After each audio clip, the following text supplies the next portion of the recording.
What's up YouTube? I'm Wel-Don. Welcome back to my channel, Wel-Don Aquatics. Guys, today I want to discuss heaters and what options I think are the best.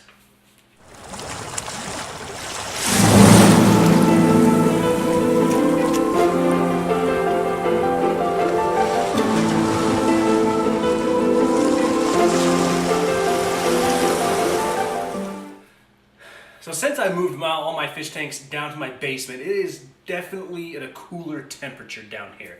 I expected that, and if I had put these into, let's say, a separate room, I would have done what a lot of people do. I would have heated the room instead of each individual tank. But this is in a living area for my family, so I can't necessarily just heat this portion. I really wanted to make these display tanks. I'm not gonna lie, I wanted to show off a little bit to family and friends. I don't know, it's fun. So I am heating each individual tank. Now when I first started this, I was set on using a very specific brand of heater, and I did. I bought enough heaters to match up with all these tanks, and they worked. I've been running them on when I had my tanks upstairs, and they worked. They worked fantastic, and I really like them to the point that I will say I swear by them. But there's a new competitor in town, and I think he's gonna take my vote for the best heater on the market. So let's start. All right, guys, so the heater that I will swear by, still really like, and have been using in all of my tanks is the Eheim Jager series. I think these are a very durable construction, very simple to use. I love they have a long cord. It's a very durable cord. It always drives me nuts when you can't find a good place to put your heater because the cord's so short. But beyond that, these can be a little finicky to calibrate, but I never had a main issue with that. I've never had one of these Eheim Jagers break on me. I've never had them overheat.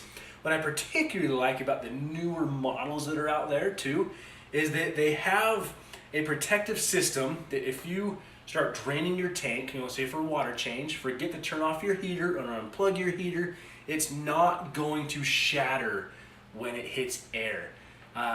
When I first started this hobby, I've kind of talked about it a little bit, that first 75-gallon tank I had, I blew up a heater in my tank and it scared the living daylights out of me. I was, chasing glass out of the tank, I was netting fish out, I was so worried, forgot to unplug my heater.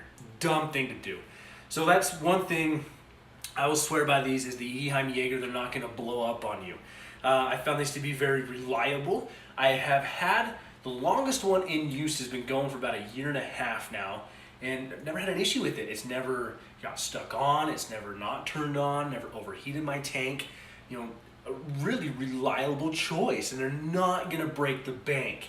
They're roughly about $30 to $40 depending on what wattage you go with and where you can source them from. But then I take this one step further, in which I think was one of the ultimate pairings, was I would put an external heater controller on one of these. The external heater controller that I have found to be highly rated, that I have personally liked to use, it's very easy to use, is the Phoenix heater controller. So this one is rated for a max of 300 watts. So that means it has one single plug, and you can run up to a 300 watt heater on this. And this is what I've used on most of these tanks, was a Phoenix heater controller and then an Eheim Jager heater, depending on what tank size, depending on the wattage. Upstairs in my old 75-gallon, that's what I ran. I ran one 300 watt heater with the Phoenix heater controller, and it worked flawlessly. It was great. This comes with an external probe that you'll place in one end of your tank and put your heater on the other end of the tank, and that's going to help really relay when the heater turns on and off, and it's an extra safety feature. So what you would do is you would set the heater to a higher temperature, like 90 degrees. You don't want your tank that hot, obviously. Most tanks roughly about 78, hottest maybe about 85, depending on what species you're keeping. But you need the heater to be able to warm up to that, but you also are then going to control it from this. These are super easy to set. The only downfall I will say about these though is unless you're running this in a sump area, underneath your tank and it's hidden, it adds a little more bulk to the tank. Some of the heater controller can be a little difficult to find a spot for it to set on. A good example is to my left here. I've got one of these exact heater controllers with the Eheim Jager, and the heater controller is resting on the water channel, on the wastewater pipe. I need to fix that. They do come with a metal hook. I ought to be as simple as putting a screw in the side of the stand and hooking it on there. The cord is, again, very long, so cord management can be another issue with the Eheim Jager heater and the Phoenix controller. But realistically, these are all just petty complaints that I have about this heater. I swear by this heater. And then it blew me away when a new heater came on the market that I thought for sure there was nothing better than Eheim Jager.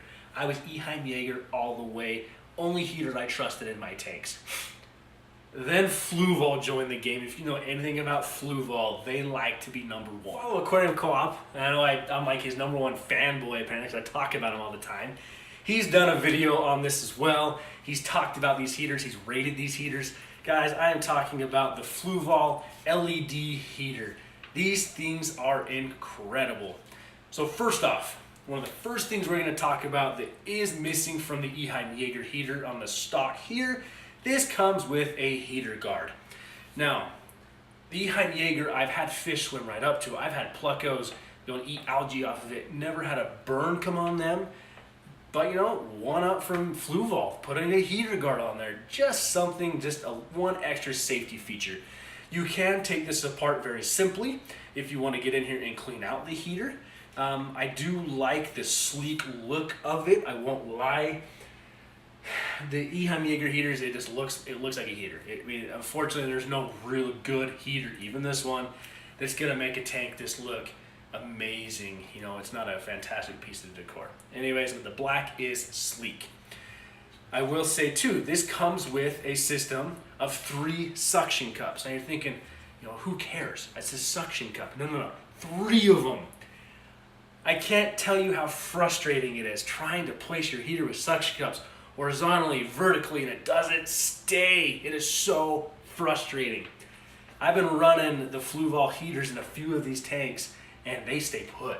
They don't move, they don't fall, they don't slip. I don't know what it is. These suction cups are amazing. Now let's talk controllability. So we talked with the Eheim Jager heaters that I would connect them to a Phoenix heater controller. That external controller that really helps regulate the heater, gives you more control over the temperature. That is all built into these heaters. No more external controllers. There's not a second cord to go in the tank. It is all here. And the power cord is relatively long. It's about the same length as the Eheim Jager. So again, same thing. But we're talking controllability. It has a fantastic LED screen built into the heater. The red lever up here is how you control it either for hotter or colder. It's a simple touch of the button. If you've been in the hobby long enough, you know the frustration of reaching into the tank or pulling the heater out and trying to turn the dial, and you hope it's set to that. You hope it's about that. Bulk Reef Supply, they did a fantastic video of testing the accuracy of heaters straight out of the box. No calibration. Some were off as much as 2 degrees. You think about it, let's say like in certain environments, 2 to 3 degrees can really be catastrophic for a tank. I have found these Fluval heaters to be spot on. Very little variance either way. Now the screen is very easy to read. It gives you a digital readout of the temperature of the tank, what you've set the heater to, but they go a couple steps further. For those of you who like to be really picky and pick half degrees, this does it. 78.5, 79.5, it's incredible. Now the other thing too is circulation in the tank. You want to make sure you're properly circulating the heated water throughout your tank.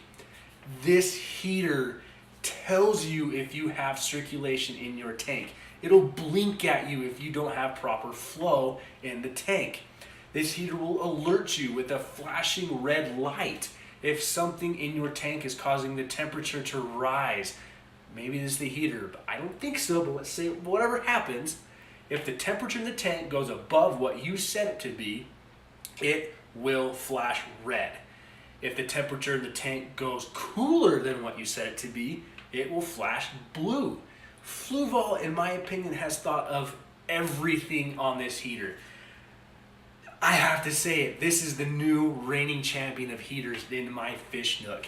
I am switching all the heaters I'm running to this particular brand and model.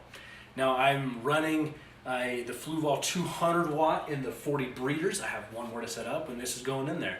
I'm really considering adding in one 300 watt heater to the 125 behind me. Right now I'm running the JBJ heater system. It's okay, it's a titanium heater, it's 800 watts. I mean, that thing can really, it's more than enough for that tank, but I really think these heaters are good enough that I could put one 300 watt heater at 125 and have no issues whatsoever. Something I'm looking at. But overall, guys, there is my opinion only. I'll say it again, Fluval, you made another fantastic product.